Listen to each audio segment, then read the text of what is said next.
Okay, there you go.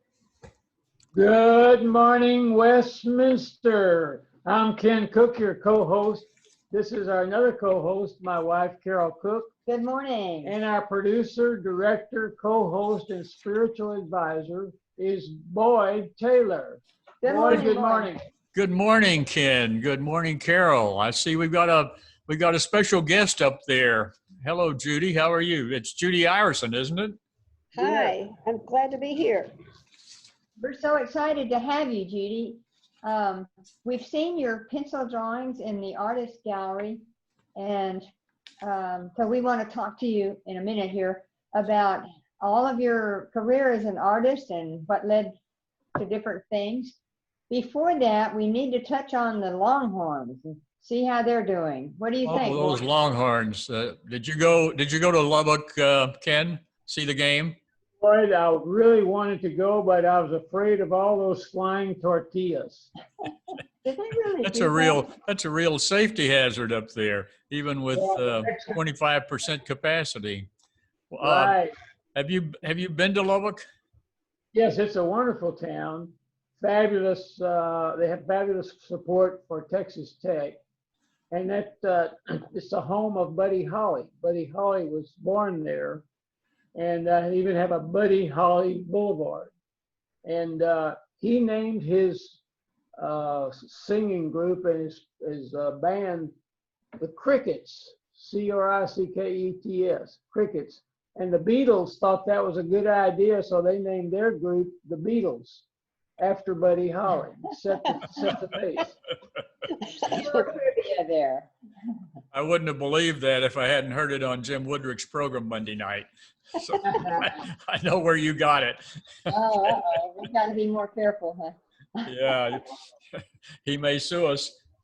Right. Anyway, they have live music and wine bars in Lubbock now, which is a change from the old days when you had to make a run to the nearest liquor store, which I think was 60 miles away somewhere up the road. And did you watch the Emmys? That was the other big news of the week. We watched a little. We really didn't realize it was on, which is a first for me. I look forward to the Emmys. But I just watched a few minutes, and Jennifer Aniston was setting fire to something or other. And then I realized we weren't going to see all of the beautiful dresses and everything. So we didn't watch for long. How about you? I watched for about an hour. One program, S Something Creek, won about 10 Emmys in a row. And I heard from the entire family, the father, his son, his daughter, they're all on the program apparently, and they all won awards. But I've never watched it, so I couldn't really say much about it. I did think Jimmy Kimmel's monologue was interesting. He fooled me because he would tell a joke about somebody and they'd show this auditorium full of people and a camera on this guy, whoever he was joking about. And I didn't realize for 2 or 3 minutes that he was talking to a vacant auditorium, and they had spliced in all of these sound bites of people laughing. They did a really good job about it, and we probably need them here on Good Morning Westminster to help us with the splicing. We can get him on board. Well, before we leave the subject of the Emmys, I was wondering if you knew any of the programs that won awards. I'll just ask you, I'll list the ones that, some of them that won awards, see if you know them. There was S Something Creek, Watchmen, Succession, Unorthodox, Mrs. America, The Morning Show, Ozark. You watch any of those? Not a one of them. But you can ask us anything about old John Wayne movies. We've seen all of them 4 or 5 times in the last 6 months, so we can help you there. But we didn't know these shows. Yeah, I go to Turner Classic Movies all the time. So anyway, we're sort of out of touch, I guess, with the millennials or whoever it is. So I guess it's time to talk to our special guest today. Hello, Judy. Hello, I'm glad to be here. Welcome, Judy. Thank you. Judy, we've seen your pencil drawings in the gallery. I think I mentioned that at first. And you don't see very many pencil artists. So tell us about that. How did you get started with that? Well, I sort of began my career working on creativity and thoughts like that. My mother was an artist, and she did pen and ink drawings. But with us, she always did different kinds of projects with my sister and myself. And we worked with clay and ceramics. And our biggest project was to paint all the figures in the creche. My father built us a wooden creche, and we painted these figures and put them in the kiln to fire them. And so we created the whole thing. That was one of our big things. So we just were always doing projects, and she was always introducing us to new kinds of materials and things. But then when I was in college, I took a drawing course, just one drawing course, and I discovered that I can draw anything almost anything that I can see. So I used that concept as I moved along. As a teacher of many years and a principal of many more years, I worked with students and with teachers in an open atmosphere which promoted creativity. And I'm a firm believer that every student has a spark of creativity in them, and it's our job to develop it and bring it out and give them confidence. And so everything that we did in the school was big murals, big paintings, constructions. Just the whole school just looked like it was perking along with all kinds of creative things. So then when I retired from all my working years and my involvement in everybody else's artistic development, I decided it was time for me to make art. So when I decided to do that, I had to find a teacher, and I was able to find Charles Brindley, who was a pretty famous artist in our area of Nashville, but also nationally. He has many pictures in many museums, because he became famous for drawing all kinds of trees, and so he had commissions to draw all over the country, really. And Charles believes that the way someone becomes an artist is by creating a history of images. So I started out my time with him as a student creating images. And one of the first ones that I worked on was a still life. In fact, I've done a lot of still life pictures. And I wanted to show you some of the materials that I used. First, this particular one I'm thinking of featured a wine bottle, and then our perfectly wonderful Waterford crystal glass. And Roger worried every time I went out of the house with this glass, take it to class, that it would never return. But a crystal glass, you can see that. And then a cork, essential. And then this very unusual wine opener. It was actually made in France, but it came to me from a German immigrant. And it's at least 160 years old, and perhaps even more.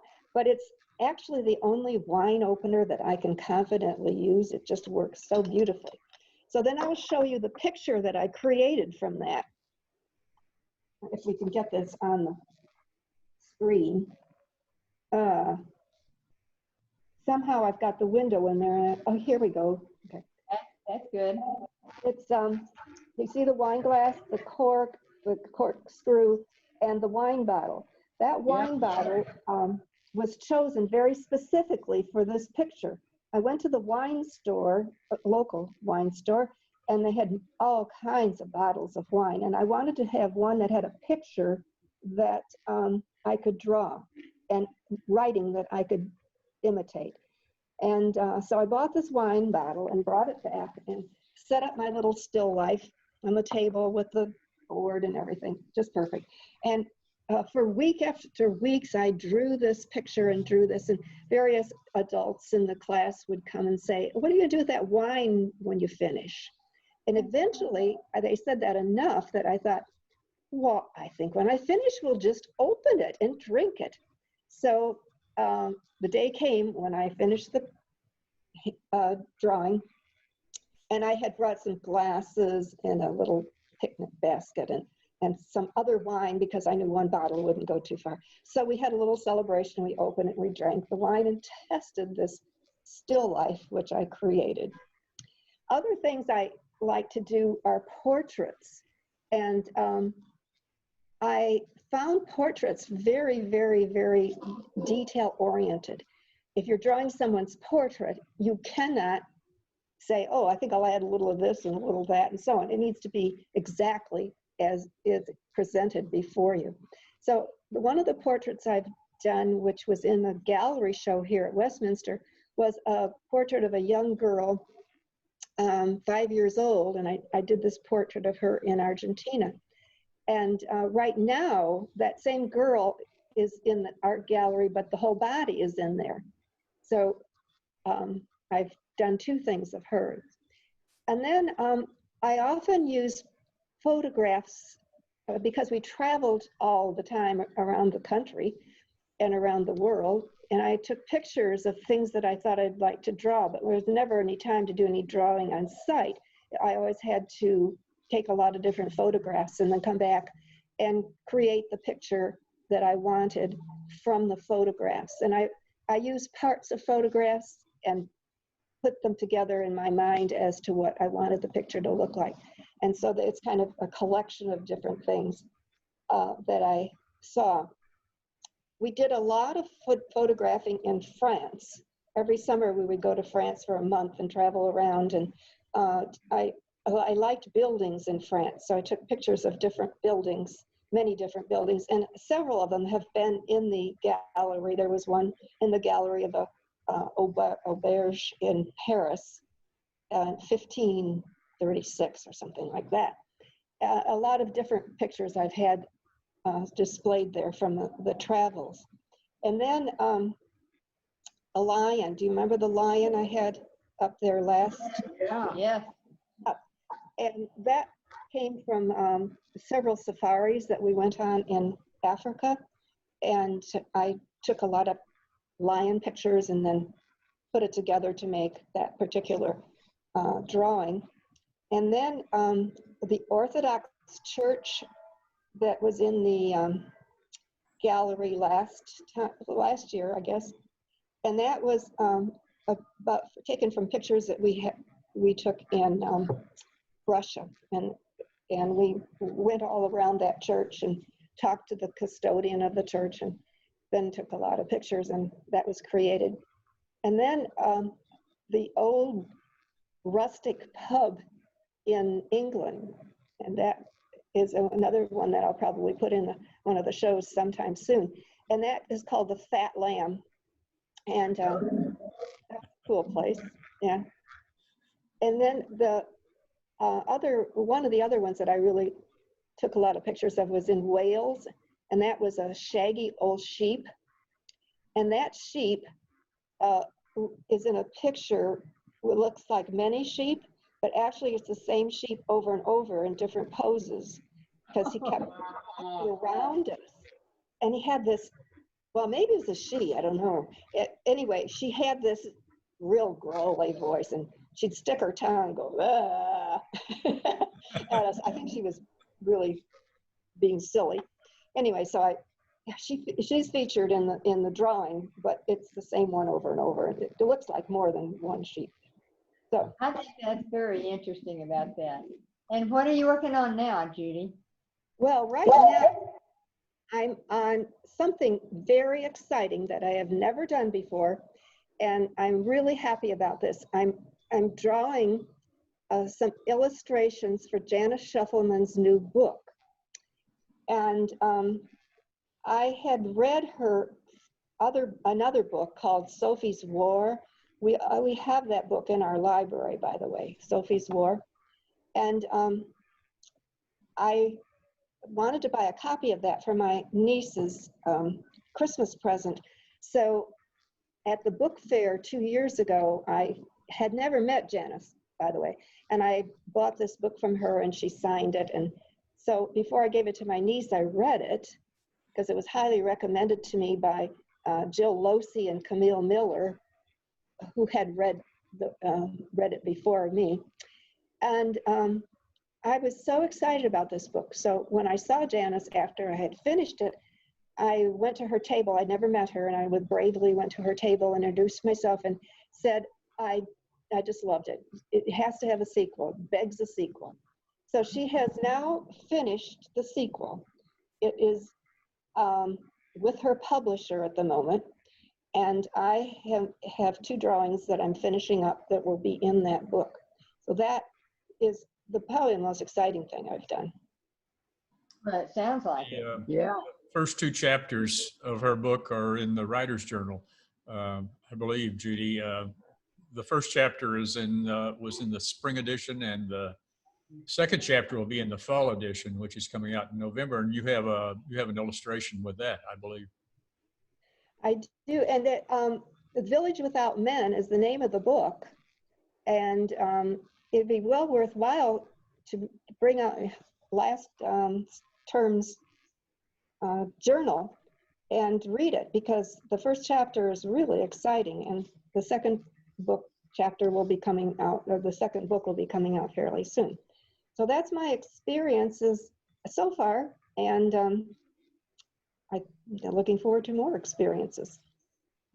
Well, you seem to have adapted well to moving to Texas and moving to Westminster, because you didn't really have any roots in Texas, if I believe.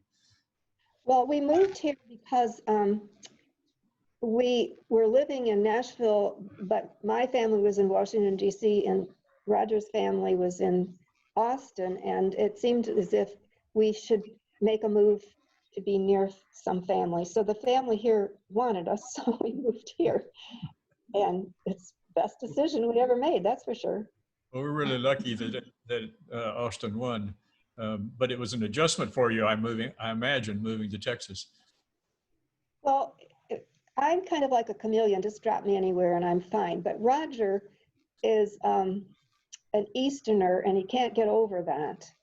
And he likes the mountains and the trees and the cold and so on. Well, when we moved to Nashville, that was less than the Northeast, but it was okay. And Nashville was beautiful, and there were hills and small mountains and trees, and he loved that. And then he came here, and it's just different. Well, you still got some roots in the Northeast. I mean, you have a place you go to for skiing in Christmas and the wintertime. Yes. And Yes, is it in we do. Vermont? Yeah. That's a great place, and we have a good time out there. But this year we're really worried because we don't think we'll be welcomed, because Vermont is deciding who is allowed to visit them and who is not. And I don't think the ski resort will even let us in. Or if they do, we'll have to be quarantined for 2 weeks. That's the policy they have right now. So we're up in the air as to what we're going to be doing this year. Yeah, that's a tough one. Well, I know you'll miss that if you don't get to go this year. Right. We have the same problem. We usually have Christmas with the kids and everything, and you got to decide whether that's going to work this Christmas or not. But we're just kind of waiting and see what happens in the next few months. Yeah. I think we better get prepared for it being different this Christmas. So Have the problem solved by then, but who knows? But Judy, it's really been good to talk to you. Judy, for our viewers out there, Judy and Roger are Kitty and my next door neighbors. In fact, they moved into the apartment we used to live in, so we really are close neighbors. Wow. Are all the appliances working over there, or did we ruin them? No, but I'll tell you, we are very blessed to be in here, because we have a singing doorbell that you had put in. Not everybody has a doorbell like ours, and we love it. And we have these wonderful blinds that come down automatically. Just push a button and they come down, and you left those for us. And my desk, I have a desk and bookshelves down at the end of the hall that you built in. So we lucked out for sure. Oh, Great. I was meaning to send you a bill. I'm sorry. You just thought they were free, huh? Yeah, right. Well, they're really good neighbors. I'll say that. And Roger has extremely good taste in wine. So, Oh, I bet. Oh, and we That's love your dog. Hey, well, say hi to Roger, but hey, what's going on this week, boys? well, let's take a quick look at the schedule. See, tonight at 7 p.m., Westminster Residence presents Bill Schlush talking about sleep. Well, I want to stay up for that if I can. And Wednesday, Meet Your Neighbors, part 2 at the same Roger we've been talking about. And Vince Bove will host the second group of neighbors, new residents, live, not live, but live on tape from Harrisville Hall. Part 1 was very good. Did you enjoy the first part, Ken? You know, I really enjoyed the pianist, but I really couldn't tell who it was. Some woman in a mask. I don't know who that was. And then the Westminster Resident Association quarterly meeting will be Wednesday at 7, and it's going to be a Zoom webinar, which is a new thing for us. Now that I've mastered this Zoom thing, we're going to spread out and do the Zoom webinar.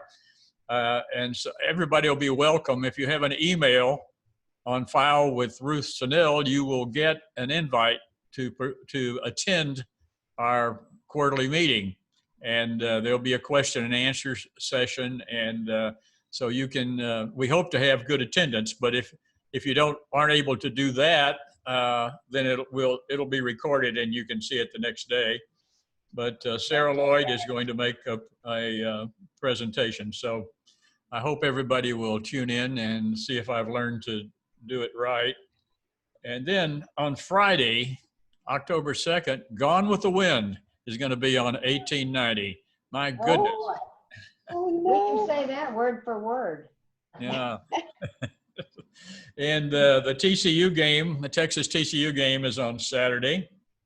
So it's a full week. Hope everybody has a really good week. It looks like we're about out of time, everybody. Do you have any trivia for us today? Okay. Go ahead. Okay, I saw something very unusual today. It was a dwarf climbing down a prison wall. And I watched this and I thought to myself, that's a little condescending. Oh. Good. You have to think about it just a You second. have to think about that one. That's Okay. good. I'll try to do better next week. Okay, on that, we need to go. Great having you. We need to go now. Thanks, Judy, for being our mystery guest this week. You're welcome. And to all of our viewers out there, whoever you are, keep those emails coming. We want your ideas. And tune in next Monday at 8:30 here on channel 1890. Goodbye, everybody. Bye-bye, Lloyd. Bye, Judy. Bye, Judy. Bye.